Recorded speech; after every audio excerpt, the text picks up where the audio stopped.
esse tempo de pandemia trouxe grandes incertezas para muitas famílias. A verdade é que a pandemia, ela expôs muitas feridas que pareciam estar cicatrizadas na superfície, mas que por dentro ainda estavam bem abertas.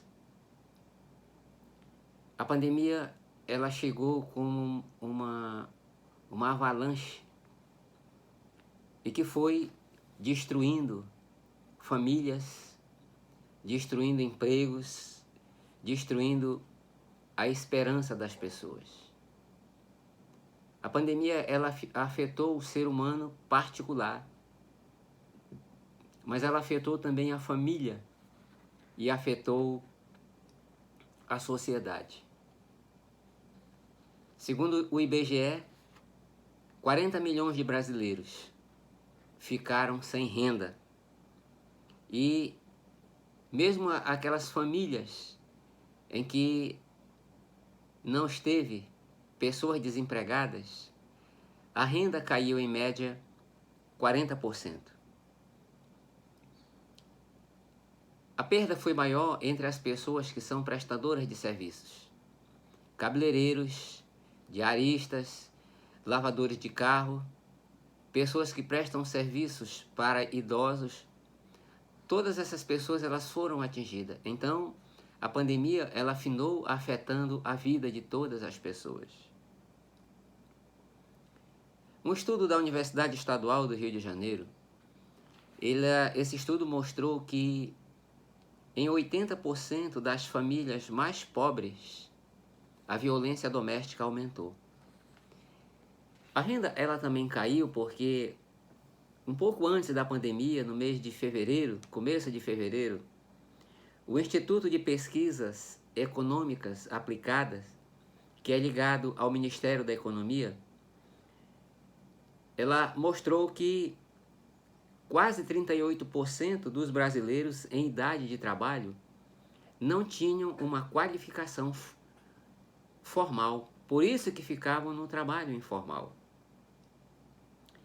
Uma pesquisa do Departamento de Sociologia da Universidade Federal de Minas Gerais, e essa pesquisa foi comandada pelo professor Braulio Figueiredo Alves da Silva. Ele é sociólogo, e essa pesquisa, ela quis saber qual era a realidade das famílias, em especial as famílias de baixa renda, como elas estavam se comportando nesse tempo de pandemia.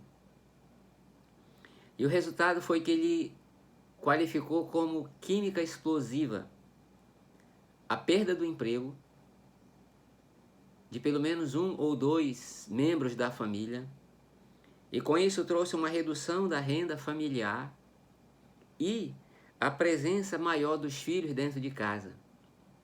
Então, esses três pontos ele chamou de química explosiva. E o resultado disso é que ele concluiu nessa sua pesquisa que o afastamento social, na realidade, ele tem também um efeito na saúde mental, porque as pessoas, elas são forçadas a viverem próximas por mais tempos uma das outras. Quando ele começou essa pesquisa, ele imaginava que, pela lógica, seria o momento das famílias se redescobrirem, em que as famílias estariam mais próximas, então a comunhão, a convivência familiar seria um ponto positivo. Mas, na realidade, ele concluiu que o lar não é um local de comunhão e um local tão seguro como ele imaginava. A pesquisa mostrou ainda que os mais vulneráveis sofrem mais violências, como, por exemplo, os idosos e as mulheres. Também mostrou que mesmo as pessoas que trabalham em casa, aquelas pessoas que prestam serviço para as empresas das suas próprias casas, o ambiente também dentro de casa ficou carregado. Porque às vezes é o marido que é desempregado ou os filhos que estão em casa, então a saúde mental destas famílias também foram atingidas. Uma pesquisa também bem interessante é da professora Maria Helena Pereira Franco, da PUC de São Paulo. Ela fez uma pesquisa com as pessoas que vivem sós. Então, ela concluiu que as pessoas que vivem sozinhas, elas também sofreram muito no tempo de isolamento social. Porque o isolamento social, ele fez com que muitas dessas pessoas que já tomavam remédios ansiolíticos, remédios para depressões, para angústia, todas essas coisas, essas pessoas elas não tiveram acesso ao tratamento. Porque os hospitais ficaram praticamente fechados pelo pavor da pandemia. Então as pessoas não podiam sair de casa para ir nos seus locais de tratamentos, e também essas pessoas elas perderam o acesso à medicação. Então muitas delas tiveram que partir para a compra dessas medicações no câmbio negro. Isso trouxe como consequência o aumento do número de suicídios e o aumento também no número de pessoas que tentavam o suicídio. Uma pesquisa bem interessante também saiu no mês de abril no Jornal da Sociedade Americana de Psiquiatria. E esse jornal, essa pesquisa publicada, ela também tratou de um assunto bem interessante, similar a esse: o isolamento social como potencializador da solidão. Então, o isolamento social também trouxe consequências terríveis para estas pessoas que vivem sozinhas, segundo essa pesquisa publicada no Jornal Americano de Psiquiatria, a Sociedade Americana de Psiquiatria. A Universidade Federal de Minas, como eu falei um pouquinho, ela disse que a violência entre os mais pobres foi maior, ou é maior, porque o mais pobre, ele é forçado a conviver junto, como eu falei, porque eles não têm para onde ir. E, além do mais, o acesso de divertimento ou de entretenimento para estas pessoas, ele é muito menor. Porque muitas delas não têm internet, ou não têm internet de qualidade, e os seus equipamentos eletrônicos, seja celular, seja computador, nas casas que tem, não são assim de uma boa qualidade.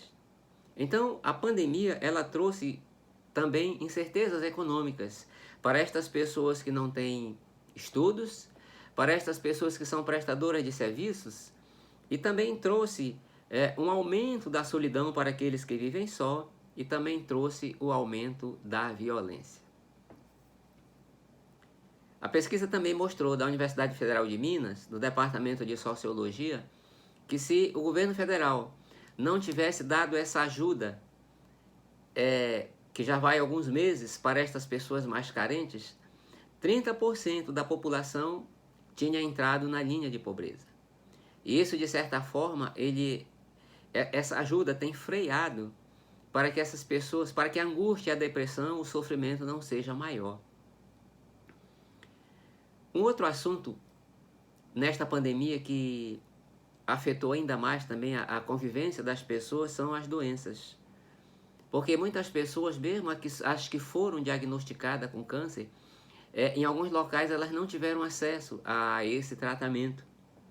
E uma coisa bem interessante, que as pessoas quando adoecem, seja na pandemia ou seja fora da pandemia, em especial algumas doenças como o câncer, traz uma consequência muito grande para as famílias.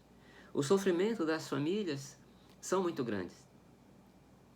E uma pesquisa nacional mostra que 73% das mulheres, quando elas são diagnosticadas com câncer, elas são abandonadas pelo seu parceiro de jornada, seja o seu companheiro, seja o seu esposo. E a pesquisa também mostra que boa parte das mulheres, elas retardam o tratamento com receio de falar para o marido que foram diagnosticadas com câncer. Por quê? Porque elas sabem que não tem aquela segurança que o marido vai estar junto com elas nesta jornada. E li muitos relatos de pessoas que o marido só vai na primeira consulta. Então, no momento que é diagnosticado, o marido ele se afasta daquelas pessoas, se afasta da família, se afasta especialmente da esposa. Em consequência disso, 30% das mulheres, quando recebem um diagnóstico, seja que esteja com o marido ou não, elas entram em depressão porque ficam emocionalmente fragilizadas. Uma pesquisa da Universidade Americana, lá no estado de Indiana, uma pesquisa feita com casais que tinham mais de 50 anos. 50 anos de vida, não 50 anos de casado. E essa pesquisa mostrou que quando os homens, depois de 50 anos, eles são diagnosticados com uma doença, seja um AVC, e especialmente o câncer, essas mulheres não abandonam esses homens. Entretanto, quando as mulheres são diagnosticadas com câncer, pouco tempo depois, a maioria dos companheiros, a maioria dos maridos, eles pedem um divórcio ou então abandonam as esposas. A doença, ela muda por completo a realidade de uma família. A quimioterapia que a mulher se submete ao tratamento de câncer muda a sua aparência física, muda a sua aparência emocional. Porque, além da fragilidade própria da doença, também traz algumas incertezas. Em especial, se o companheiro vai continuar na jornada, se essa mulher é a maior provedora da família, se essa mulher tem filhos pequenos, se essa mulher tem pais idosos, se esse trabalho é um trabalho que lhe dá segurança ou se for uma prestadora de serviço em especial. Então, todas essas coisas vêm na cabeça da mulher realmente como uma tsunami. O resultado disso é que muitas pessoas, elas morrem antes de morrer. Porque, embora as pessoas estejam vivas, elas perdem os projetos, elas perdem os sonhos e elas perdem a esperança. O que fazer então quando a crise chegar? Um profeta do Antigo Testamento, o profeta Jeremias, ele viveu em um momento de grandes crises para a nação de Israel, a nação de Judá. E quando ele viu todas aquelas dificuldades, aquelas crises que ele tinha que passar, então Jeremias também, ele entrou em parafuso. E no versículo 5 do capítulo 12, Deus diz para ele o seguinte: se te cansas correndo com homens que vão a pé, então como poderás competir com os cavalos? Se não se sente seguros numa terra de paz, como farás na floresta do Jordão? Deus aqui está dizendo para Jeremias: Jeremias, tu vai desistir na primeira onda? Jeremias, tu vai correr diante dessa crise? Tu vai entregar os pontos? Jeremias, ele como um bom judeu, um homem que prezava pelas leis de Deus, ele conhecia muitos textos da Bíblia. E assim como hoje, muitos cristãos, eles se apegam a muitos textos como uma espécie de amuleto, uma espécie de proteção.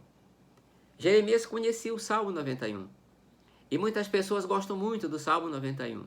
E o Salmo 91, no versículo 7, diz uma promessa dizendo o seguinte: olha, poderão cair 1000 ao teu lado e 10.000 à tua direita, mas tu não serás atingido. E no versículo 10 diz: nenhum mal te sucederá, nem praga alguma chegará à tua tenda. Então, se você não faz um estudo um pouco mais profundo, você diz assim: bem, eu estando em Deus, eu sendo um cristão zeloso, o mal não chegará à minha casa e eu não passarei por essas dificuldades tão comuns àquelas pessoas que, de certa forma, não querem saber de Deus. Então, Deus diz no começo do capítulo 1 para Jeremias, ali começa o chamado de Deus para ele. E Deus diz assim no versículo 5: Antes que eu te formasse no ventre, te conhecia. E antes que nascesse, te consagrei e te designei como profeta às nações. Deus está dizendo para ele, Jeremias, eu te conheço, Jeremias, antes de tu nascer. E antes de tu nascer, Jeremias, eu te escolhi para um projeto grande. Eu te escolhi, Jeremias, para uma coisa maior.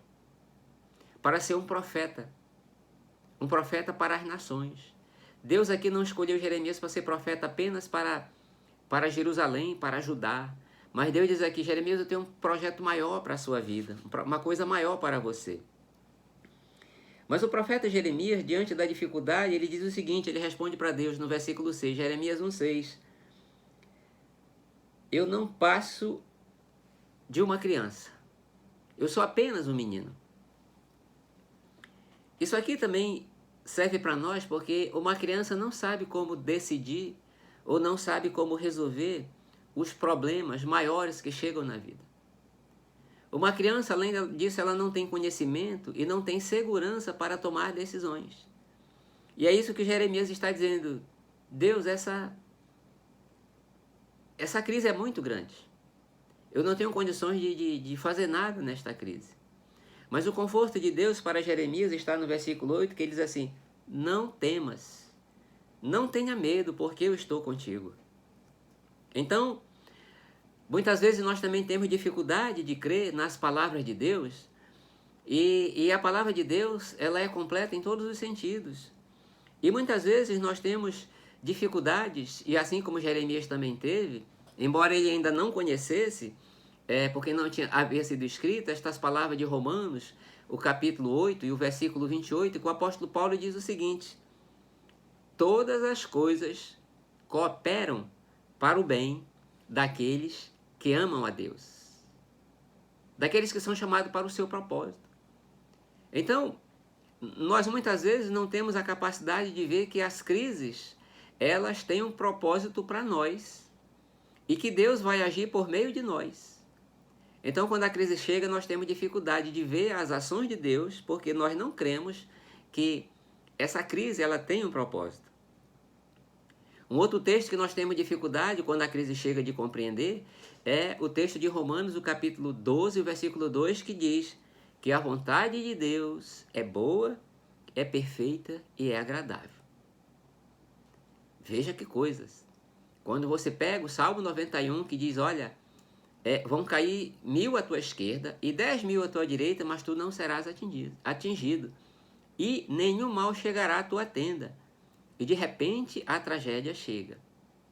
Mas a palavra de Deus diz para nós também que todas as coisas cooperam para o bem daqueles que amam a Deus. E que a vontade de Deus, os planos de Deus, os projetos de Deus, as coisas que Deus faz, elas são melhores, elas são maiores e elas são perfeitas para o projeto de Deus. Então, Deus diz para Jeremias, não tenha medo, porque eu estou com você. Na realidade, quando as crises chegam, a conclusão que nós temos é que nós não estamos preparados o suficiente, seja evangélico, seja um cristão, de qualquer denominação. Nós não estamos preparados o suficientes para lidar com as crises quando elas chegam. A realidade é que o padrão de Deus, ele é muito além do nosso, ele é muito maior que o nosso. E uma coisa que eu gosto de falar, o que é bem interessante para nós, é que quando nós vemos aquela competição nas Olimpíadas em que as pessoas fazem salto à altura, aquela vara se chama de sarrafo. Então as pessoas elas começam a pular em uma altura, por exemplo 1,80 m, e depois a altura daquilo ali vai aumentando. A maioria consegue pular 1,80 m dos competidores, mas depois vai indo, que vai ficar apenas uma pessoa, pular 2 metros e alguma coisa. Então, nas crises, Deus aumenta o sarrafo. Mas por que Deus aumenta o sarrafo? Para aumentar o nosso padrão espiritual. Porque é o padrão espiritual de Deus, é Deus que é a referência. Então, o desejo de Deus é que, quando essa vara sobe, o nosso padrão espiritual, a nossa proximidade, a nossa aproximação de Deus, ela seja maior e seja mais forte. Por quê? Porque Deus tem projetos e tem planos maiores para nós. No versículo 10 de Jeremias, no capítulo 1, Deus fala o seguinte: olha, no dia de hoje, te estabeleço sobre as nações e sobre reinos, para arrancar e derrubares, para destruíres e demolires, e também para edificar e para plantar. Quando a pessoa ela vai pular aquela vara que é chamada de sarrafo e ela derruba, ela é desqualificada. Ela tem uma outra oportunidade, geralmente acho que uma ou duas oportunidades. Mas se ela derruba, aquilo ali já conta um ponto a menos, porque ela vai ser desqualificada. Então, Deus aqui está dizendo para Jeremias: olha, Jeremias, você hoje, eu te coloco para que você venha derrubar, você venha arrancar, você venha demolir e você venha destruir. Aqui o sentido é destruir as pessoas que têm colocado a sua fé em outras coisas a não ser em Deus. Destruir aquelas pessoas que colocaram seus sonhos, os seus projetos à parte de Deus. Então esses sonhos são semelhantes àquela parábola que Jesus conta, que a pessoa construiu a sua casa na areia. Então essas pessoas que longe de Deus se acham super-heróis, que são fortes e tudo mais, quando a crise chega, elas vão ver que também são vulneráveis. E é isso que Deus está dizendo para Jeremias. Mas Deus também diz o seguinte: olha, Jeremias, você também vai plantar, você também vai edificar. Aqui o sentido, para plantar tem que limpar, para plantar tem que cuidar, para plantar tem que purificar a terra no sentido aqui espiritual. Então esse tempo de crise também é um tempo de purificação. Nós temos que compreender que a vontade de Deus, as coisas que Deus faz, é sempre maior do que as coisas que nós desejamos e melhores para o projeto dele. Deus também disse para Jeremias: Jeremias, eu te escolhi. Foi o versículo 5 do capítulo 1.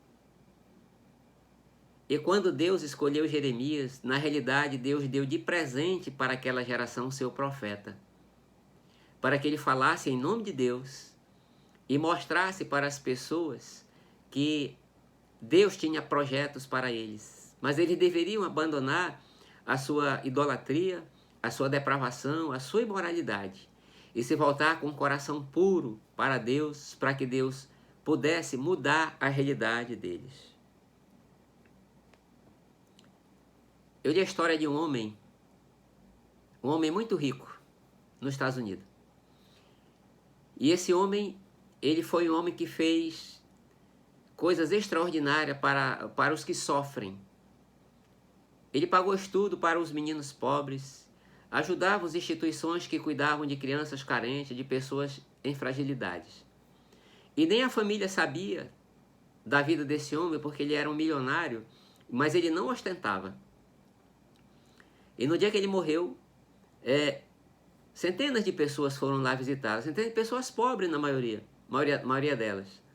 E o reverendo que cuidou do funeral fez uma declaração extraordinária e disse assim: esse homem, ele foi um presente de Deus para essa geração. E que coisa extraordinária que se você também se sentisse como um presente de Deus para esta geração. Mas não tenha a pretensão de ser um presente de Deus para o mundo em especial. Mas tenha a pretensão de ser um presente de Deus para a sua família. Tenha a pretensão ou busque isso para que você diga assim: poxa, Deus me colocou não para causar problemas, mas para ajudar a resolver os problemas. Uma outra coisa que você tem que colocar no seu coração com esta meditação é que Deus tem propósitos maiores para as nossas vidas. E Deus trabalha, Deus age, Deus faz em meio as crises. Então, diante desses tempos de pandemia, diante desses tempos de dificuldade, porque a pandemia não tirou o sofrimento daqueles que são diagnosticados com câncer, daqueles que são diagnosticados com AVC, daqueles que têm outras doenças também que podem trazer grandes dificuldades para as famílias.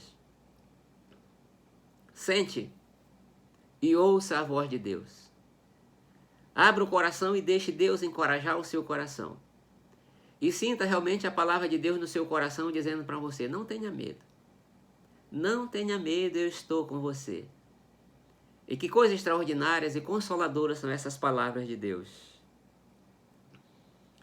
Quando nós ouvimos essas palavras de Deus, Deus dizendo para nós, não tenha medo, eu estou contigo.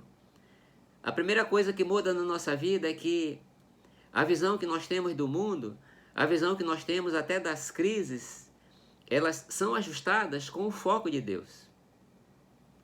Ou como disse, né, um teólogo bem interessante, C.S. Lewis, um homem muito citado hoje. Deus coloca em nós o óculos para que nós possamos ajustar o nosso foco pelo foco de Deus. Porque nós, sem óculos, aqueles que usam óculos, verem as coisas deformadas, ou verem as coisas embaçadas. Mas quando Deus coloca em nós, no nosso coração, o óculos de Deus, o óculos espiritual, nós vemos as coisas como elas são na realidade. Porque Deus tem projetos para trabalhar nas crises. E os projetos de Deus são maiores que o nosso. Por isso, então faça do sofrimento, faça das crises, faça das dificuldades um tempo de se voltar para Deus, um tempo de colocar a esperança maior em Deus. Não tenha medo. Não tenha medo do momento atual que você está passando. Deus vai cuidar de você. Não tenha medo do futuro, porque Deus abre portas para que você seja abençoado e Ele seja glorificado. Esse é o projeto de Deus para a sua vida e para a minha vida. Que Deus, nas crises, nas dificuldades, Ele possa ser honrado e possa ser glorificado. Porque a Ele a honra, a glória e o poder para sempre. Amém. Deus vos abençoe.